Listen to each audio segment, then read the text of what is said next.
This episode is sponsored by Ash and Stone, a holistic herbal skincare company created by a certified skincare formulator for you. Whether you struggle with dry skin, acne, or want to refresh, Ash and Stone has you covered. They have moisturizers, cleansers, facial oils, and more. Go to ashandstoneskincare.com and use our code AWESOME15 for 15% off at checkout today.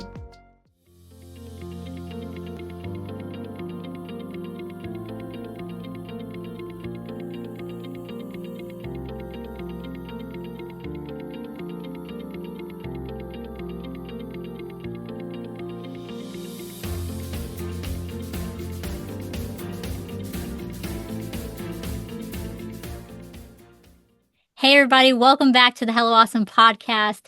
Today I have my good friend, someone who God placed in my life at the right time, many times, wife, mom, Christian counselor, Melissa Snyder. Melissa, I love seeing your face. I really do. Thank you so much for being on the podcast today. Can you just take a minute to share with us who you are and what you do?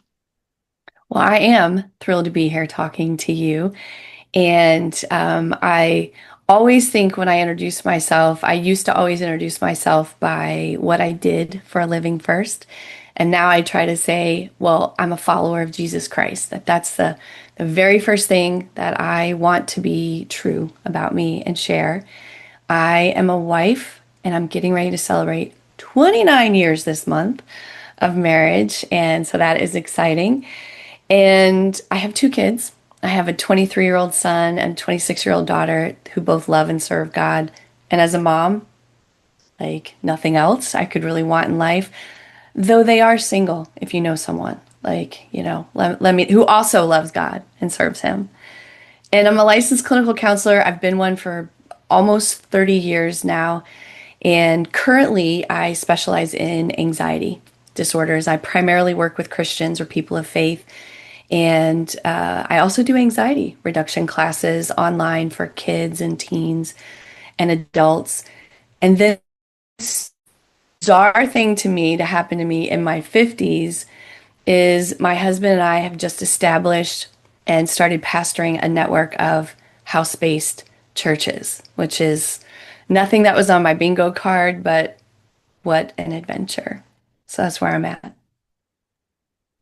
I love that so much. I'm sure your kids will love that shout out. But I remember us talking, privately about what God has given you and your husband as far as these house, churches, and Yeah, just going back to the grassroots of it all, of the, yeah, old apostolic, movement of it all started in the home. And I love that yeah. so much. I'm so excited to hear more about that. It's amazing. Um, well, there's so much that obviously we can unpack together, but I really believe that the Lord wants us to speak about the beauty of rest. That's a topic you and I have talked about. I've seen you Yes. share that quite a bit on Instagram.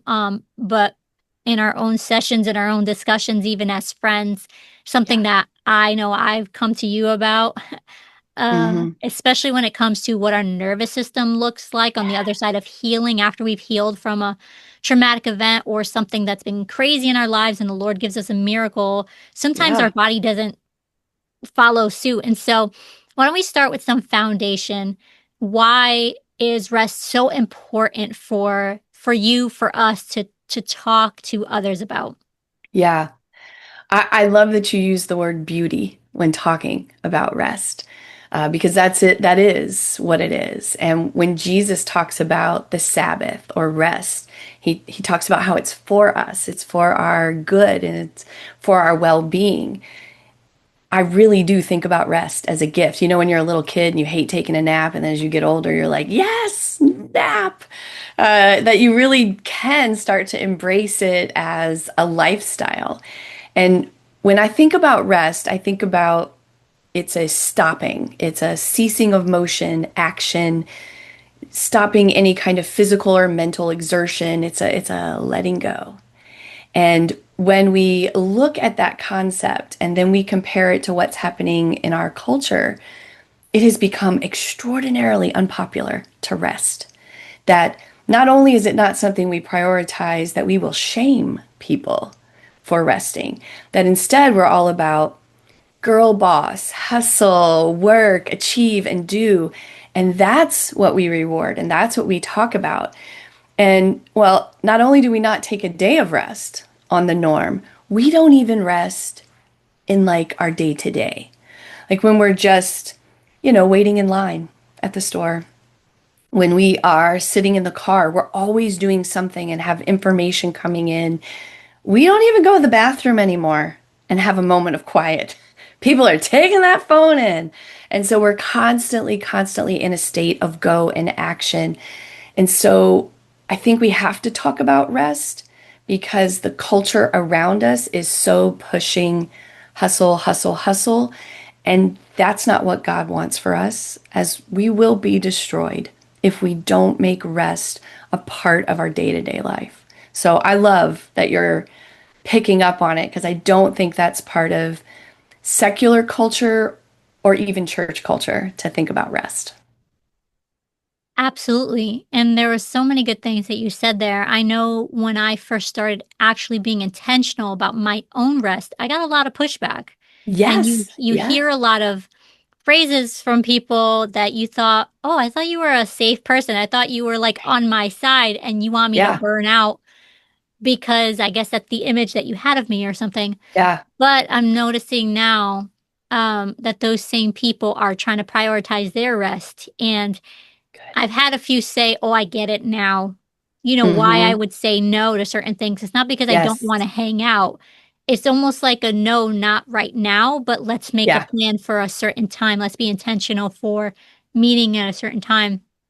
And, Yeah. you know, I'm the type that I just a very anxious person. It's just how I am. However, um, the Lord is using it for his glory now in such a Yeah. special way because I'm actually prioritizing time in my everyday. It doesn't have to be Yes. long, but I call it pockets of time. And I try and Mm-hmm. tell people, you might not have like a 3 hour block. Who has Right. a 3 hour block? But if you can have like a 15, a 20, even a 30 minute, I think 30 minutes is such a good time frame for me. Just like a 30 minute, let me just sit on my bed. That's where Yeah. I like to kind of like unwind and just be still. Yeah. Absolutely. If you want to read a book, if you want to do something, fine, but it's not rushing here, rushing there, trying to multitask so many things. Yes. It's not good for us. And there was a study that came out maybe about a year ago that showed if we have as few as 13 minutes a day of mindfulness for 8 weeks and then only about 3 to 5 to maintain, you literally change the way your brain looks. That you will develop more gray matter. You will have the ability to think better, learn easier, to regulate better. That our body desperately wants us to have those pockets, as you called them, or moments of stillness and rest. We need it. And we will all benefit if we can make that part of our regular lifestyle. Absolutely. And, if we were to be like God, God rested. He sure did, and he didn't need it. He didn't need it. He didn't need Um, it. and almost everything that he does is to help us learn more about him and how to Yeah. be more like him. And if we are not sure how to rest, that's when you go to him. And he has Yes, lined it up in absolutely. his word. And I do believe he will also send you people. Yeah. Like for me, it was you in particular in very crucial moments of my life to give me tools, not just Yeah. talk about it, but Yeah. help me actually be about it, Yes. Make it happen. Like make it it's happen. possible. Yeah. So this might be a loaded question, but what is one thing, if we can just narrow it down to one thing Yeah. that we get wrong about rest as believers in the church? I love that question because this is something the Lord spoke so loudly to me in 2021. And the bottom line of the thing that I think we get the most wrong about rest is it is a commandment. To have a day without work is not optional. It's in the same list with the murder and the stealing and the all of that is something he has said you must do. Not it's a good idea and I'd love it if you consider it, but it's a commandment. And we preach and teach all the other ones, but this one we've acted like it's up to you if you can fit it in. And not only do we act like that in the church, we applaud people when they come in and they're like, girl, I got 2 hours of sleep and I picked up a side hustle this weekend to have more vacation money. And I was at the church working all day, getting ready for VBS or whatever, fill in the blank. And we are like, whoa, you have got it going on. And we applaud them and we support that in a way that I've got to believe we wouldn't do if I came in and told you I was lying and stealing all week. I was like, I was stealing all week long, that you wouldn't be like, woo, way to hustle, Melissa. No. Instead, we would be concerned because you're doing something that the Lord said don't do. But in the church, we feel like sometimes church work is an exception to that commandment.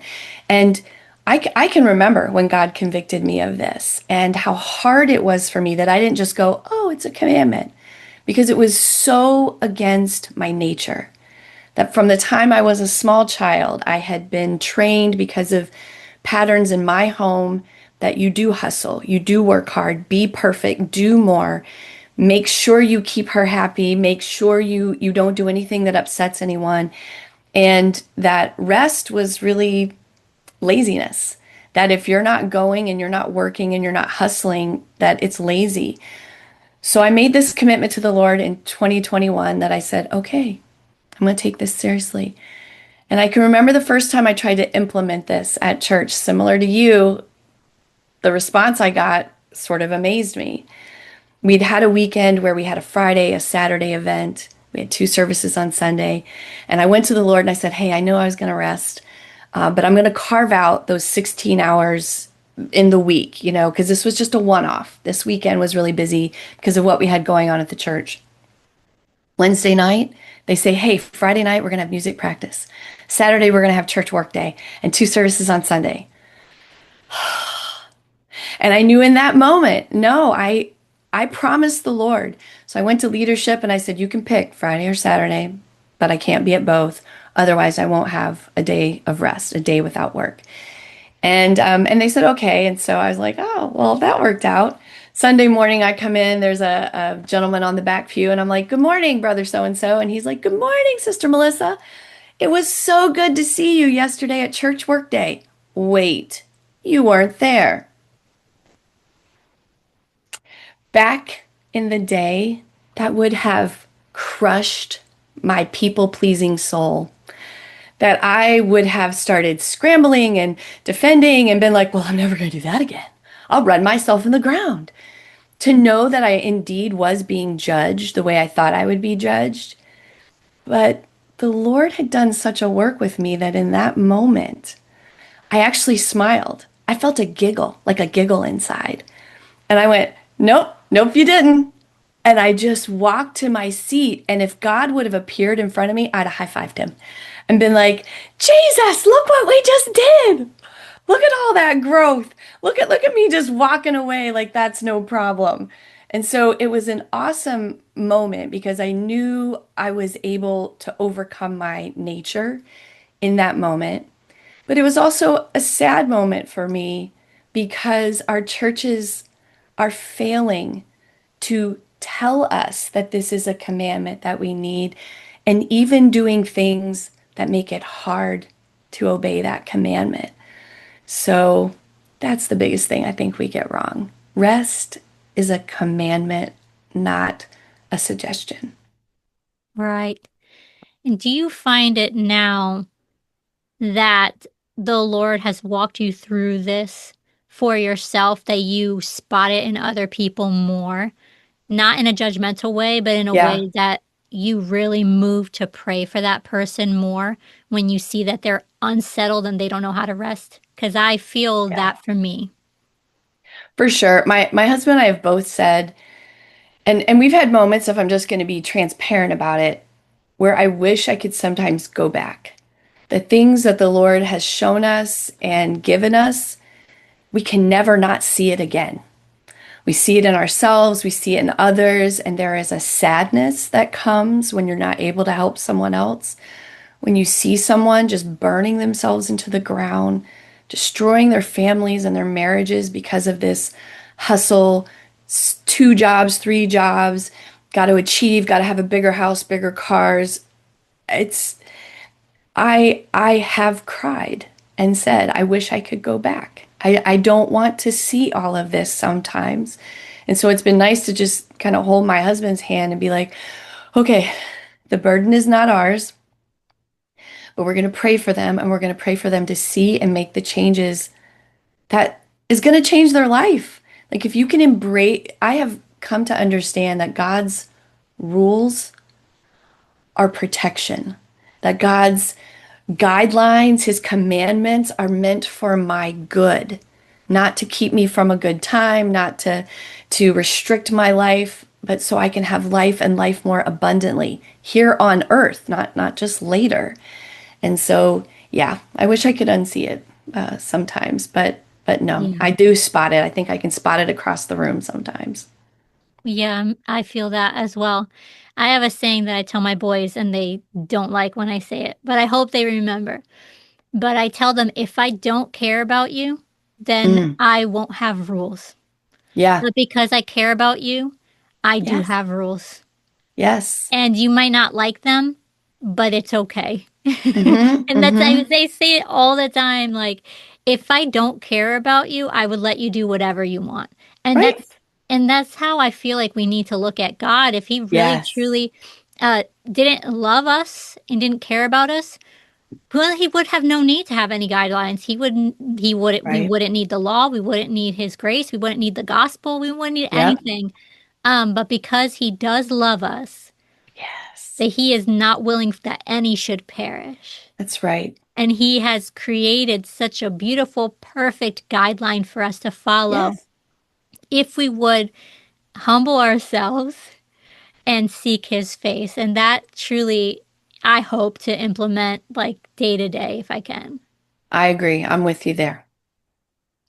So, if there is someone who is serving the Lord, an active church member, who they know that this is a sore spot, Mm. that it's hard for them, knowing what even rest is and really struggling with that, um, how to even do it well, what would you say to them? One, I feel that. I feel that deeply. I am that person, and that is still my nature.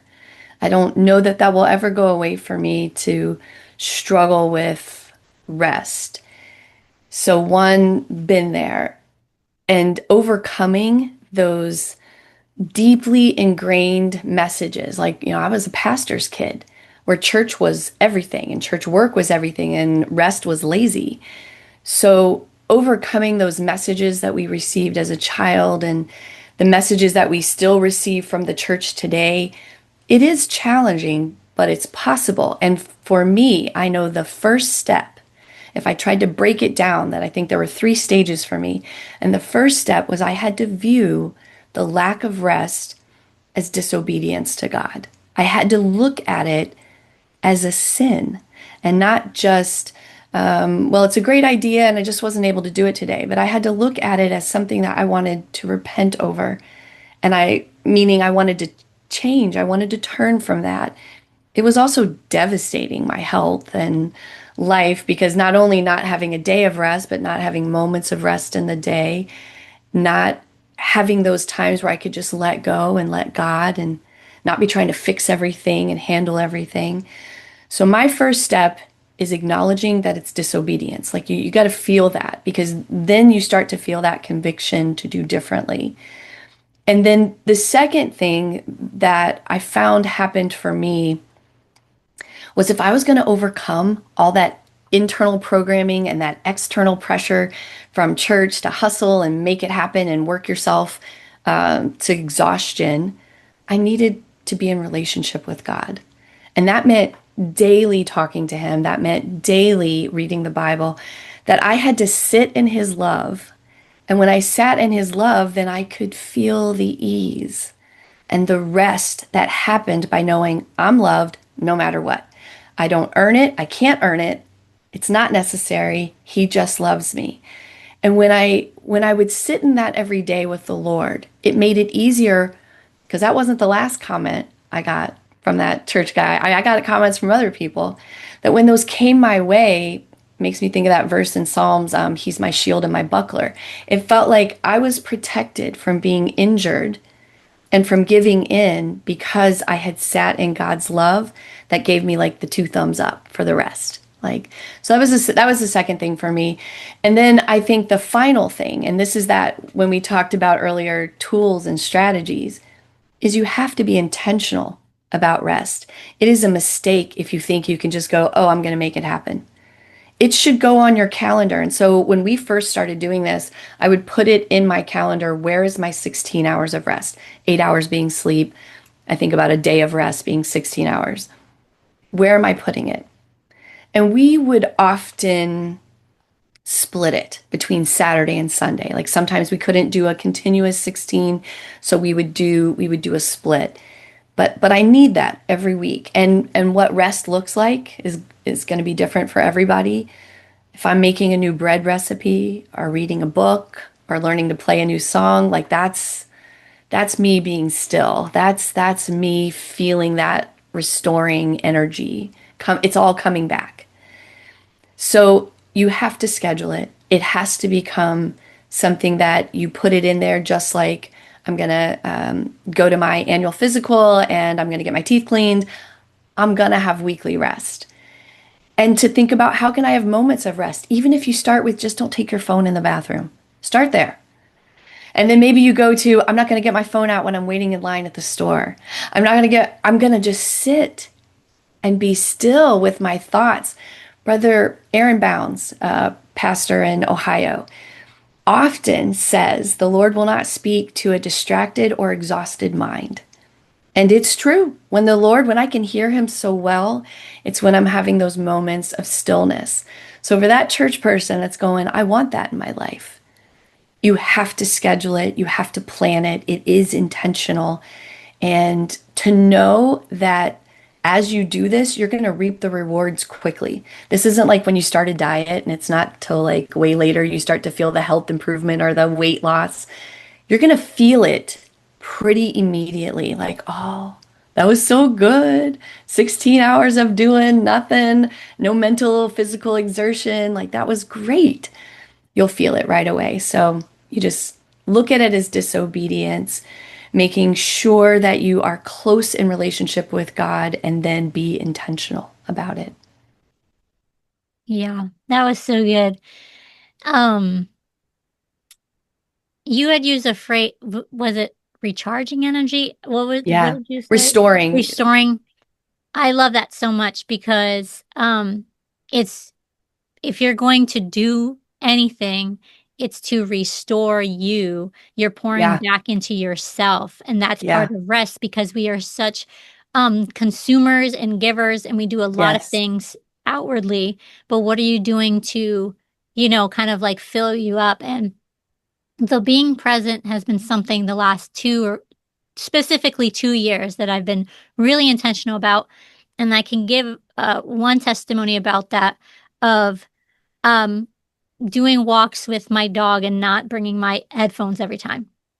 Love that. And I have it, uh, I love podcasting, obviously, it's why we're here. Um, but just enjoying the sun, feeling the sun, Yes. listening to my dog's sounds, being present with him and the sounds in the neighborhood. And when I started making that a habit, I started Yes. talking to my neighbors more. Yeah. And that opened up the door for me to talk about the Lord. And in one situation, I was able to witness to a new young lady who came to our neighborhood and God just worked it out. She ended up becoming a great friend of mine and being baptized. And if I was distracted, if I had my earbuds in, if I was trying to rush the walk and not be present in what Hmm. I was doing, we wouldn't have had that interaction the way that it turned out. Maybe in the Right. future, who knows? It could have been a possibility, but for that moment, It did. God used it to connect with somebody. So we just never know that. In your moment of rest, it could even help you in rebuilding somebody's faith, even though that's not going to be the focus, but Right. God will use it. It's the result. And I Right. love that you brought up the example of walking your dog outside because we have science that shows us that your cortisol stress hormone levels drop, your heart rate drops, your amygdala, the fear part of your brain, turns off just when we see and hear things in nature. So just by seeing the sun, the trees, the leaves, hearing the wind, that your body starts to settle. And that's because God means us to be settled. And so He's given us a creation that, if we will but use it, is going to result in rest. And rest does allow you to be more present for others. So I think that's just an ideal example of how God will use that for you and for others. Yeah. Yeah.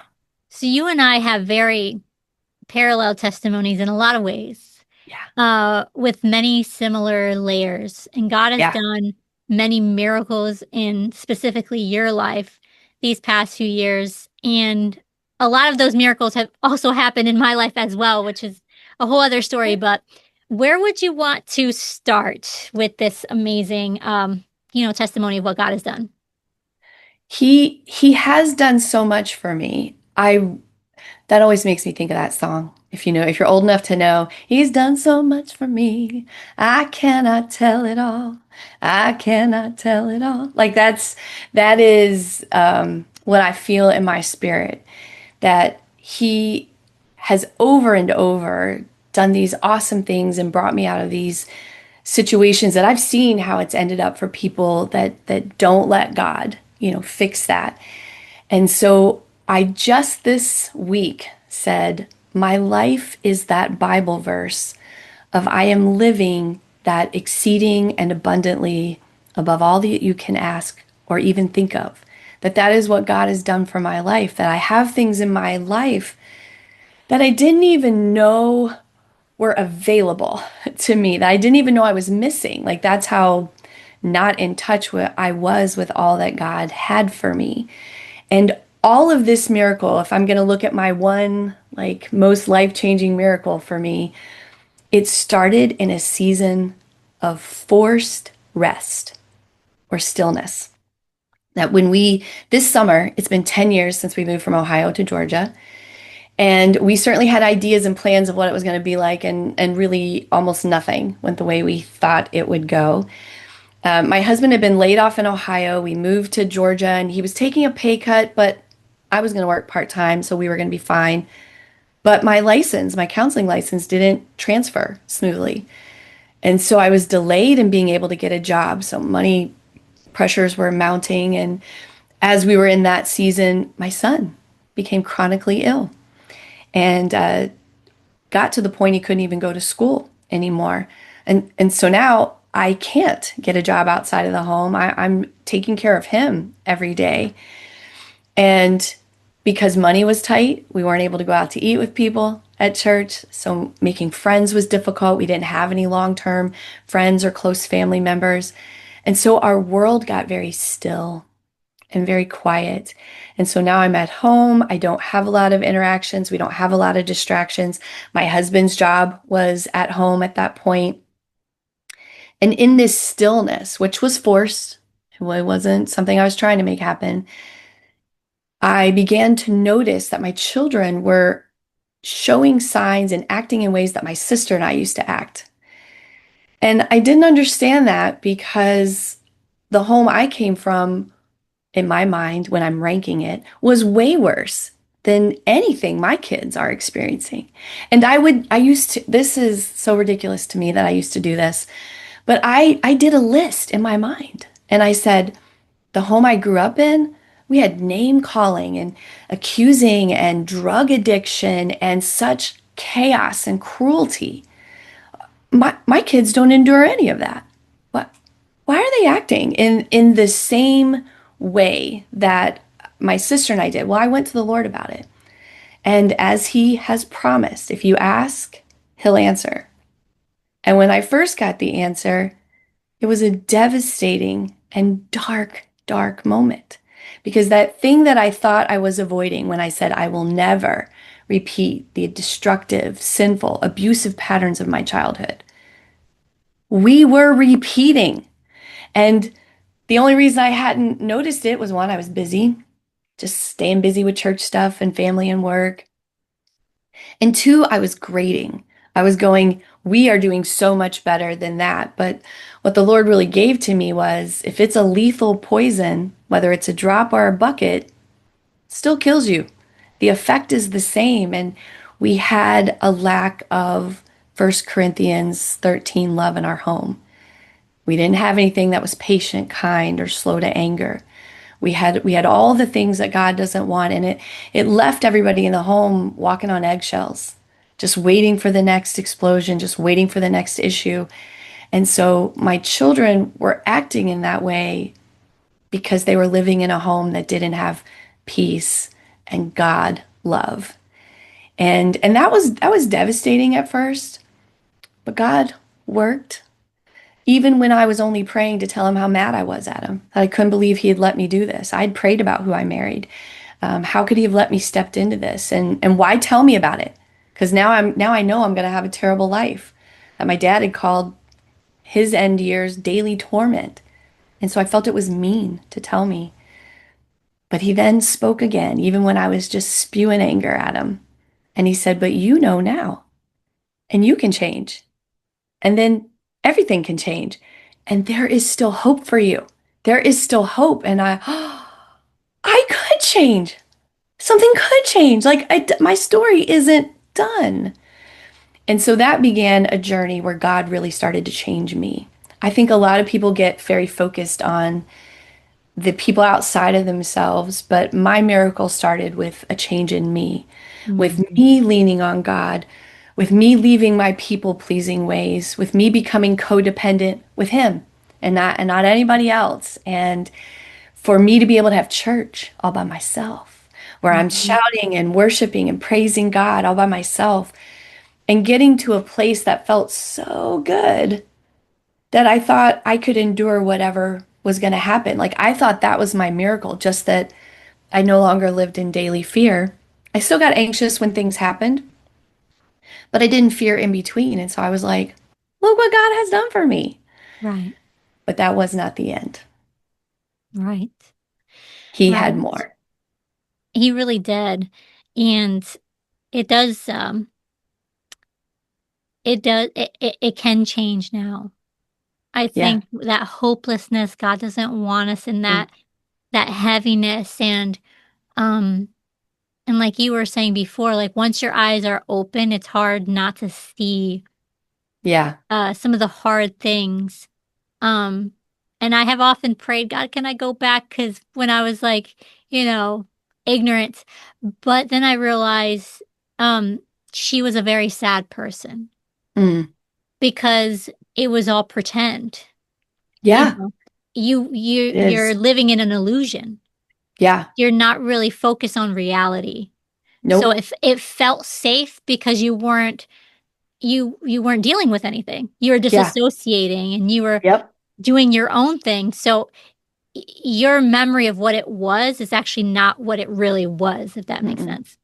No, you Yeah. think it's okay. That's why I've seen people online that will accuse people that later come out and talk about abuse, that they were being Mm, fake when they posted something positive. No.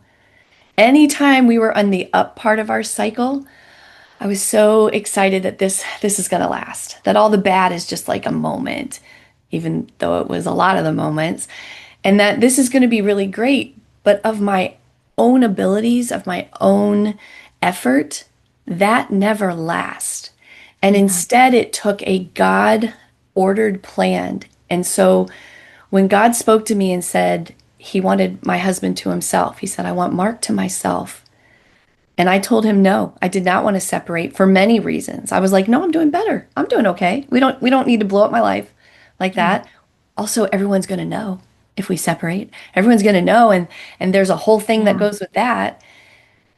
But I made a commitment once he showed me that this is not about having a good marriage or your kids having a good dad. This is about making heaven. This is about getting sin out of your life. Right. That I began to follow him. It led to what I thought was going to be a short separation with my sweetheart. We separated right after our 25th wedding anniversary. It ended up being a year and 4 months, way longer than I thought it would be. Now, in hindsight, it was a time of extraordinary rest for me. Literally, I was napping like every 2 to 3 hours. My body had to recover from living in that environment. But I felt God so near, and I could hear him, and I would go to him for every detail of what was happening, and he would guide, and it didn't look right, and people were telling me other things. I couldn't see how this was going to end, but I just kept, okay, you said do it, I'm going to do it. You said do it, I'm going to do it. And you, of the most extraordinarily unplanned things that probably have ever happened in my life, we had scheduled with my husband while we were separated to meet up at Calvary Tabernacle in Indianapolis in November of 22. And my son had wanted to visit his friends at IBC. So I said, what if daddy comes and maybe we get him to go to church and let's pray for a miracle. Maybe we can just get this going and like pray for a miracle. This has been too long. And so we called our friends, contacted the Carsons and asked them to please pray with us. And former pastor, the Veras in Xenia, Ohio, and said, please pray that God's going to do a miracle on this Sunday and that everything that he has told me he's going to do will happen. And my husband repented and was refilled with the Holy Ghost, and it has never gone back again. And you were there. You were there.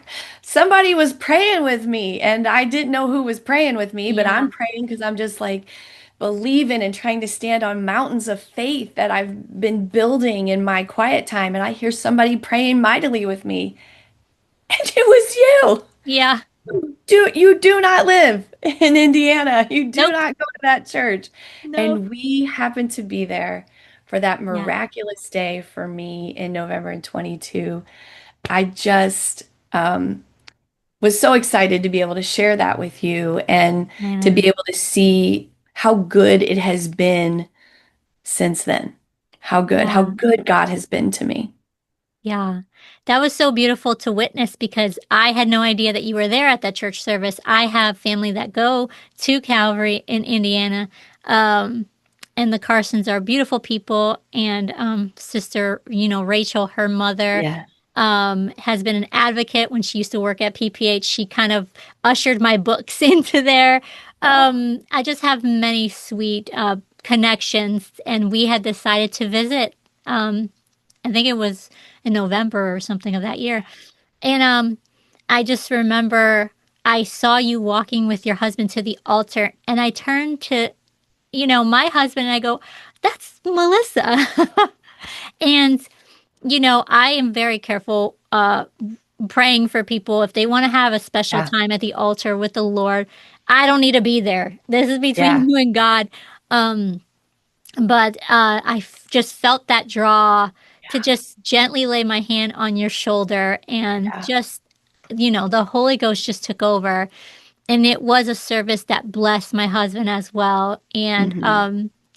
he, you know, and it was the start of something amazing for us as well. And just, I did not know that I was going to be a witness to that. And that was the first time we had met in person Yes. I know. It was for like, that to how in the happen. world does that happen? How in the world? And this just, God is truly just so, so good. And Yeah. he didn't need me to be there. But I think it was, you had spoke so much life to me and Yeah. you have done so much for me. And I really felt that the least I could do is just pray for you because At I the didn't birth know of my all the miracle. detail. Yeah. Yeah. And then after that, when you shared a little bit more and we got to talk, after that, I felt like it was like us walking different mountains, but we were both walking to our Yeah. mountaintop moments that we are in now. Yeah. It has been amazing, and things that I dreamed of but didn't think I would have, like doing nightly devotions with my husband, reading through the Bible daily together and discussing that and being like seen and loved and not earning anything, which is a good thing because the stage of life I'm in with perimenopause, it's hard for me to earn things. It's hard for me to be on top of it and to be perfect. And I don't need to be. And to be cared for, I even went to my husband and I said, I feel like I'm one of those women that I used to see that were so treasured and cared for by their husbands that I would have a moment of longing, like, that would be awesome.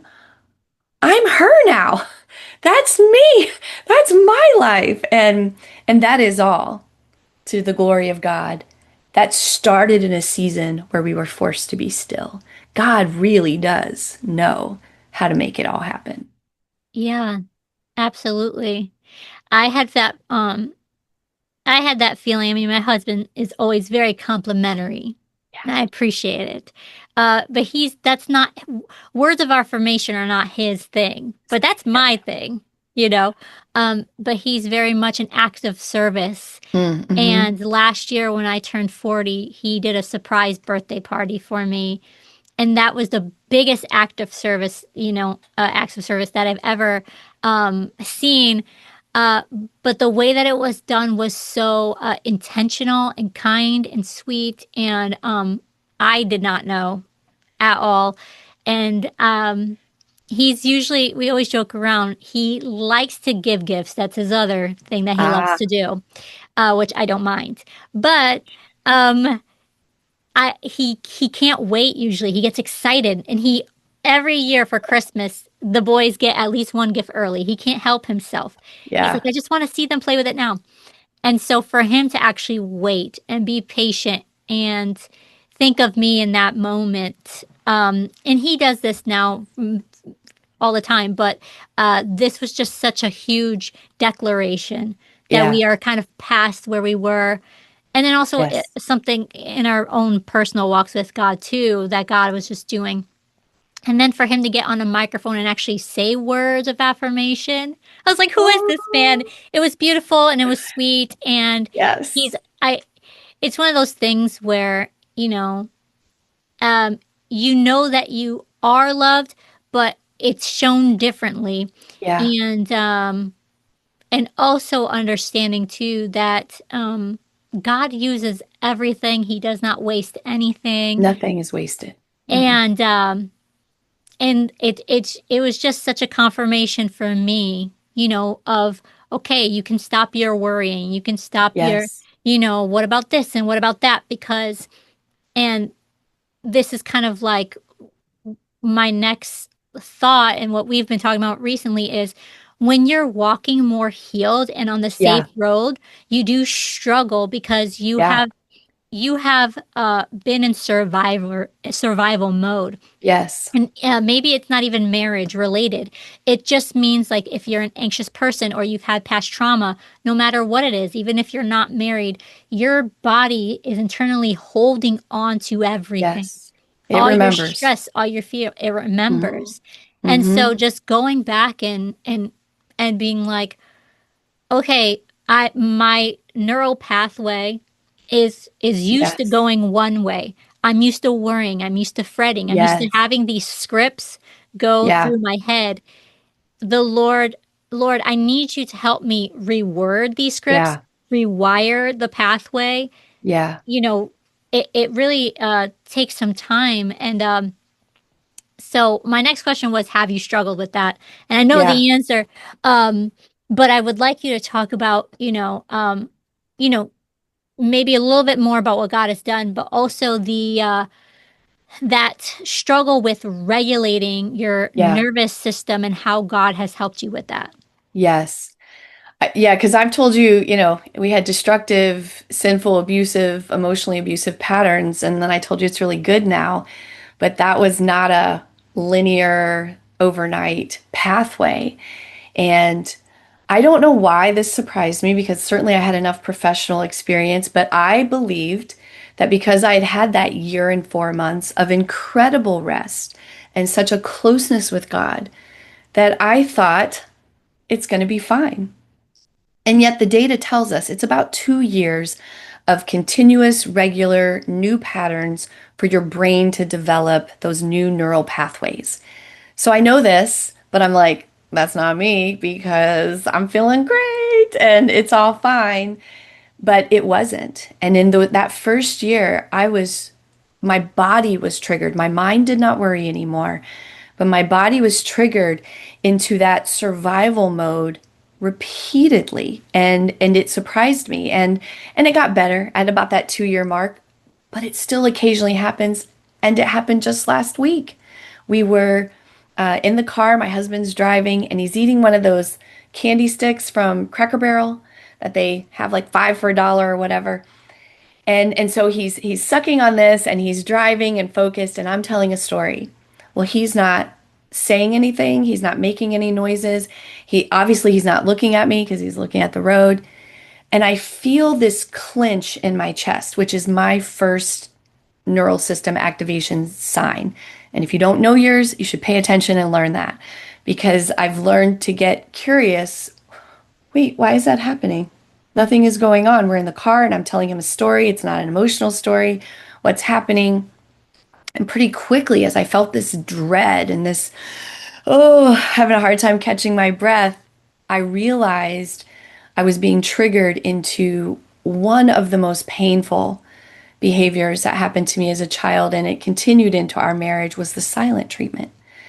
When, they wouldn't look at me or speak to me and act like I'm not in the room. And even now, that still makes me go, ugh, like just to think of those moments. And so it was being triggered. Under no circumstances was he giving me the silent treatment. He was working on that little green apple candy stick. That's what was happening while he was driving.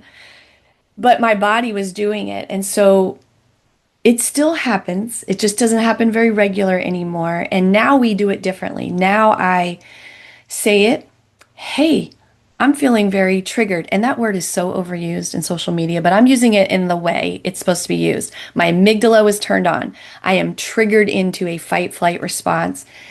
And I think it's because I was feeling like the silent treatment. Now, here's the beautiful thing about my husband being all things made new in Christ. Every time I get triggered, it is a reminder to him of sinful, destructive, emotionally abusive things that he did in the past.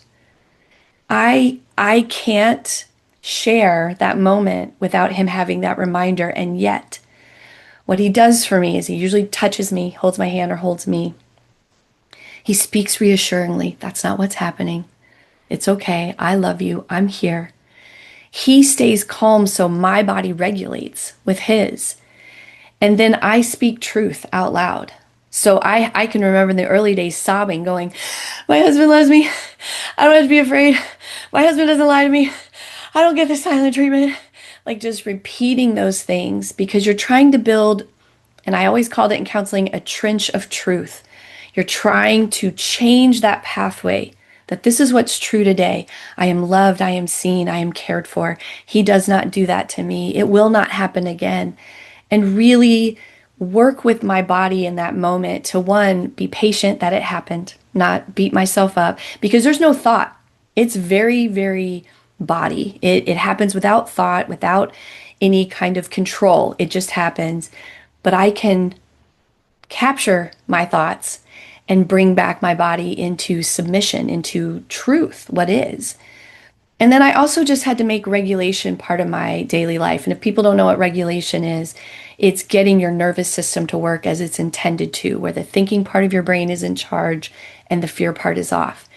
And so doing things like movement, daily walking, I actually like rebounding.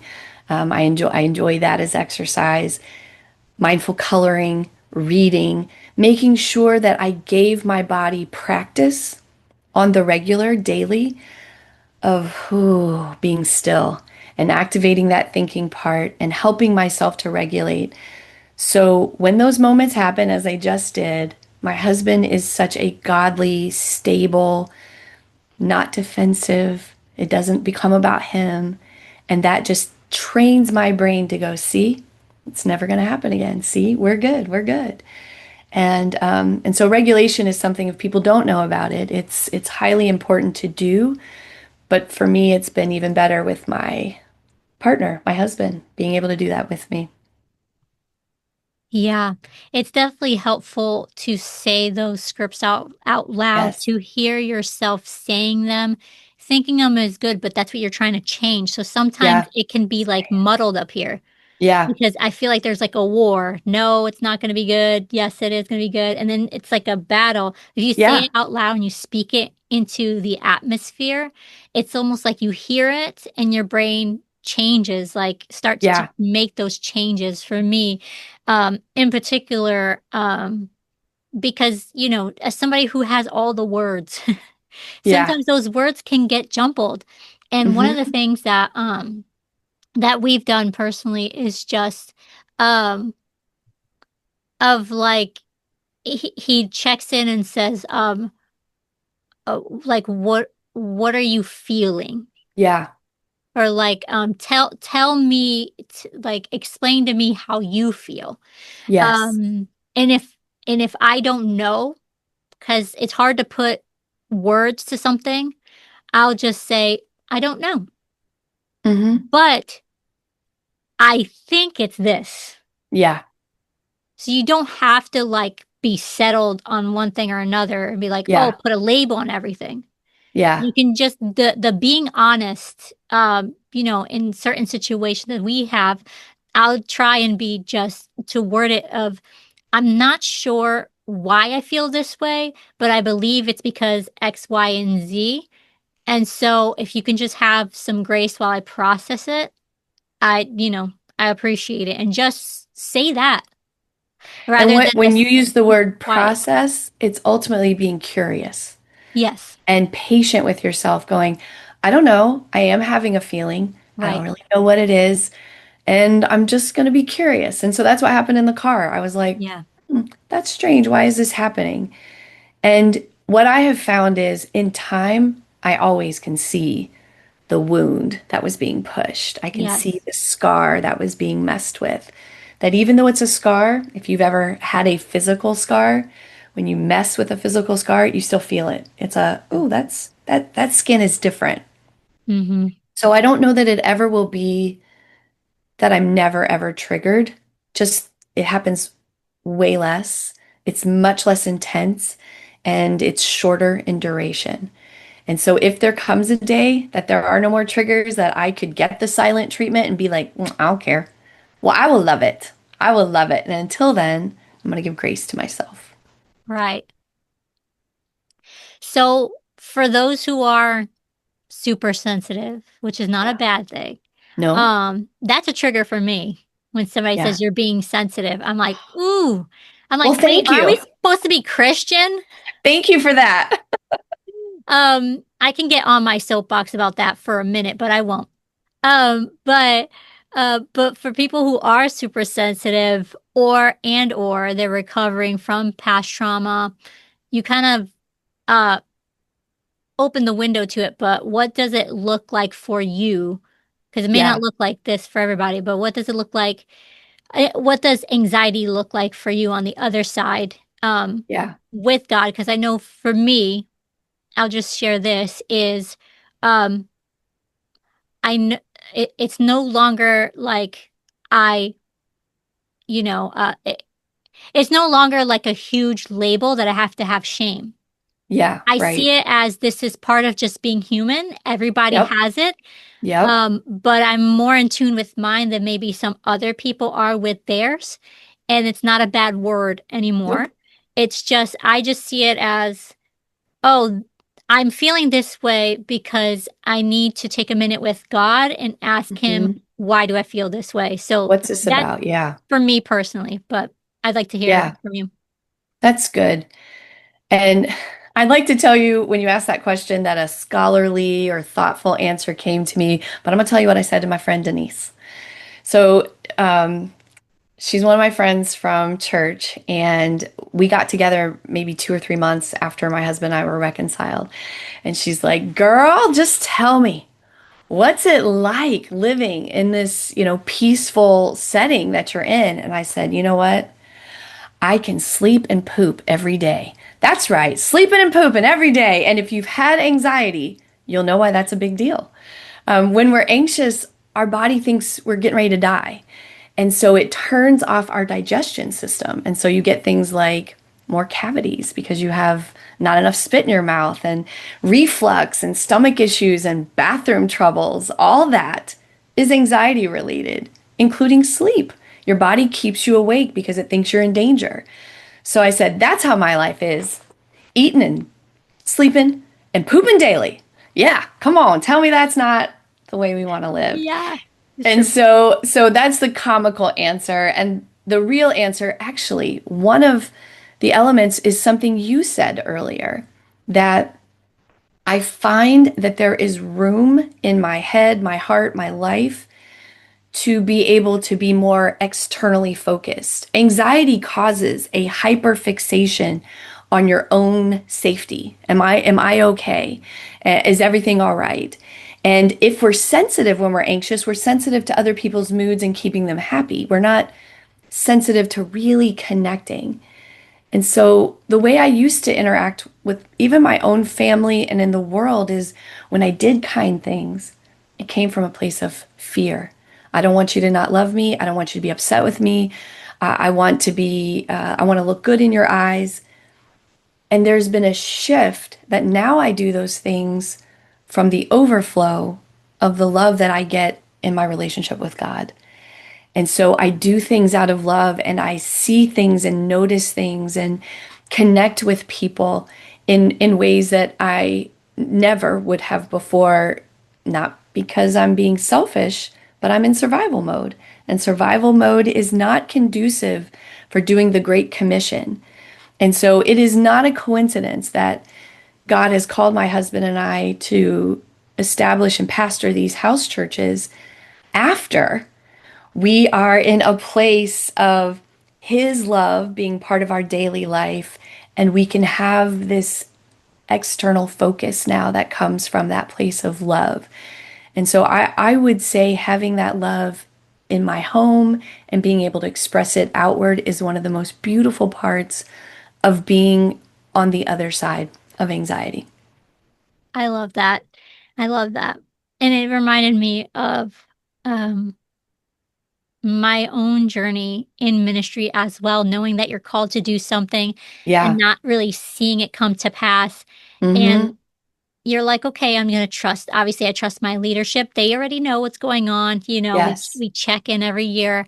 But it was like a decade of like, I'm just doing what God has called me to do, and then he's opened many doors online, but I had such a burden for my home church. I love home missions so much because I Yeah. was saved, through home missions, Yeah. basically of the local church and where you are in the community, you know, um, just the connection with friends and loving one another.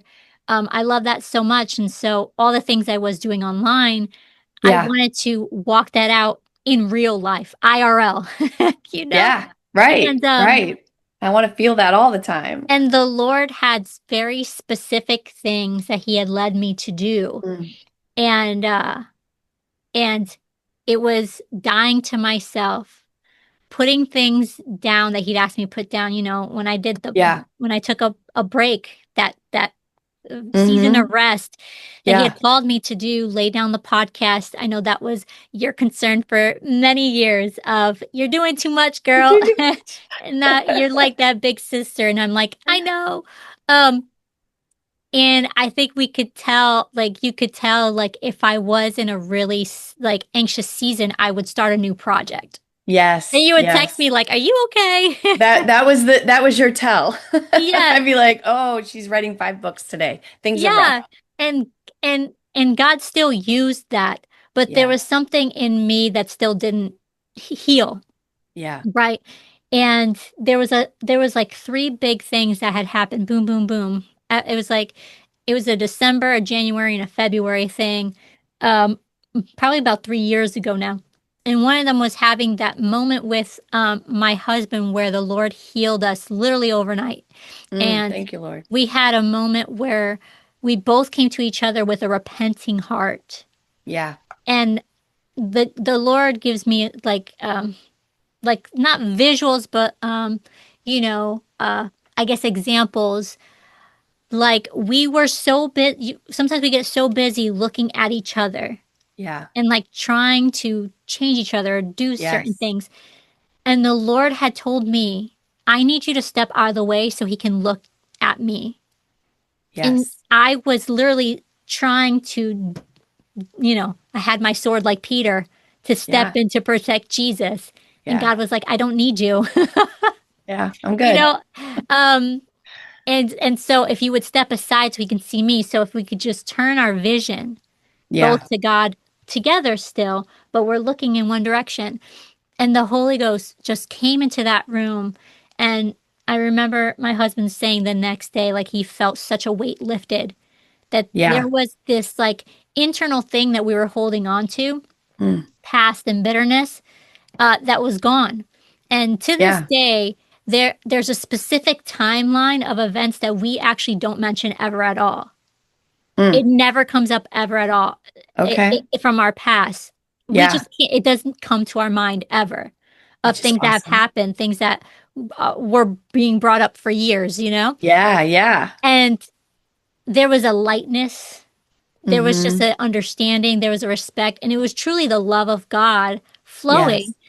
And Yes. right after that, that next month was my pastor calling us in and looking at me and saying, I think it's time for you to join the ministry team now. After 10 years Mm. of feeling like I was called to preach. Uh, Yeah.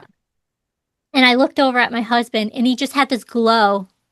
And I said, that's what needed to happen was I could not Yes. walk in that, very serious calling. All of the callings of God is serious. We're all Yeah. representatives of God, no matter what the calling is, preaching or Yeah. not. But you know, you're going to be speaking and teaching to men and women of this congregation when Yeah. your home is not, right. And there's no home that's perfect, but there's something that you need to do first. You have Yeah. to humble yourself. It's Yes. not about you. And one of the things the Lord told me was, you're trying to be the living water. Mm. And that hurt because I was like, oh, I'm thinking I'm so like, oh, I'll fix this. And I still can have that. And but Yeah. but I'm aware of it. That's why I one of the reasons I don't want to go back is the Lord has opened my eyes to my flaws and the Yeah. things that I need to lay down more. And yeah, of course she was happy back then. Of course I was happy back then. I was ignoring all those red flags about Right. myself. Right. Right. But Living in ignorance. It was living in blissful. ignorance, yeah, ignorance is bliss.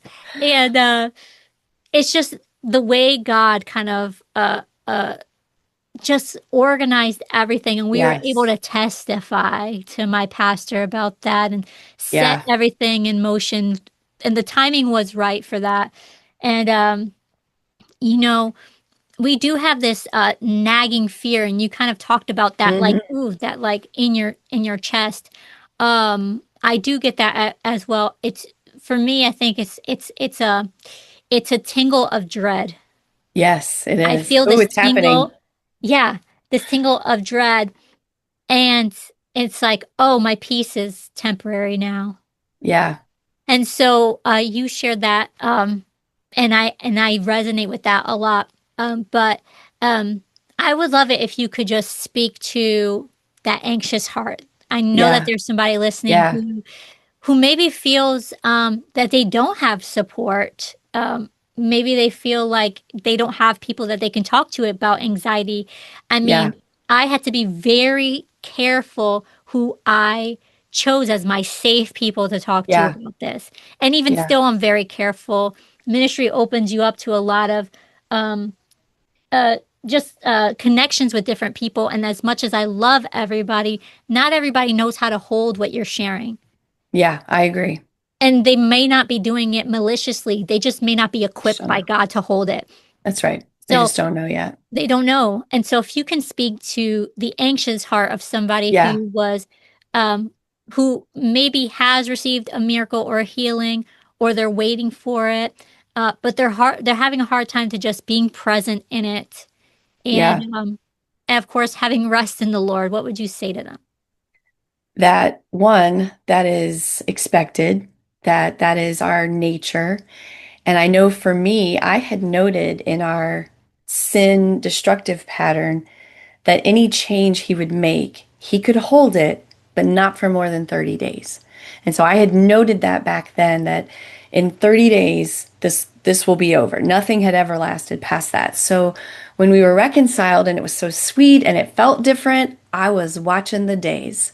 And when 31 happened and 32, I'm like, is this gonna last? Is this gonna be real?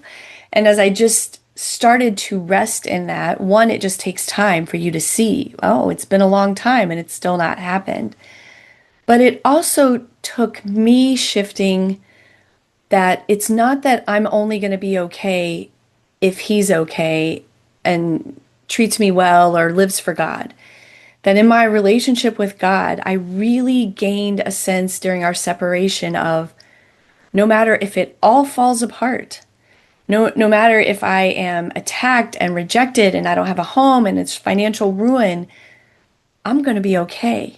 That I've never seen the righteous forsaken nor his seed begging for bread, that all things work together for good for those who are called according to his purpose. Like I had to hold on to truth in that separation, and that keeps me even now. That this is going to last. But even if not, it does not matter. I'm going to be okay. Like God is going to take care of me, and I don't need. I actually told my husband this in the beginning. I don't need you. I want you. I'm so glad to have you. I only need Jesus. That is all that I need. And that gives you peace because then you don't feel vulnerable because he'll never leave or forsake me. He's never going to let me down. And so I can have that assurance that it doesn't really matter what's going on here. I'm going to be all right. And that keeps me from worrying about, is this going to change? It doesn't matter if it does. I'm still good. That's so good. And that's so important. Um, Yeah. yeah, just literally telling God, it's just me and you. Just me and you. I Yep. that's something I say to him all the time because it was one of the first times I had a hard time as a first convert.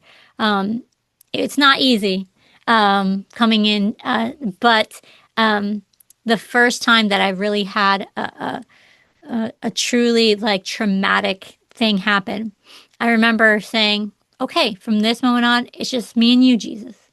It's just you and Mm-hmm. me." Excuse me. And ever since then, that's been my mantra. Like if Yeah. I go through hard times or whatever, I'll just take a minute in prayer. Yes. And even if I Yes. don't feel it, I don't feel the words, I will say, Mm-hmm. okay, it's just me and you.